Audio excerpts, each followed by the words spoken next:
ஐஸ்வர்ய சம்பனரா ஏன் இருக்கிறாருங்கிறத புரிந்து கொள்ளணும். ஏன் இருக்கிறாரு? நான் பணக்காரன் பணக்காரன் பணக்கார தேவன் பணக்கார தேவன் சொல்லிக்கிட்டே இருக்கிறதுக்கா?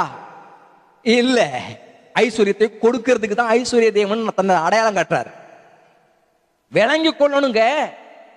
நீங்க விளங்கி கொள்ளணும்னா விளங்கும்படியாக தேவனிடத்துல ஜெபிக்கணும். ஆண்டவரே எனக்கு விளங்கல, புரிய வைங்க. நான் இப்படி கேட்கல, இப்படிப்பட்ட சத்தியத்தை நான் உணர்ந்தது இல்ல, இப்படிப்பட்ட காரியங்களை எனக்குள்ள வந்ததே இல்ல.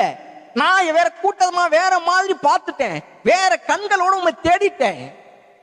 ரட்சிக்கப்பட்டு கர்த்தர்கிட்ட வந்துட்டு நான் வேற விதமா உண்மை பார்த்து புரிந்து கற்றுக்கொண்டுட்டேன்.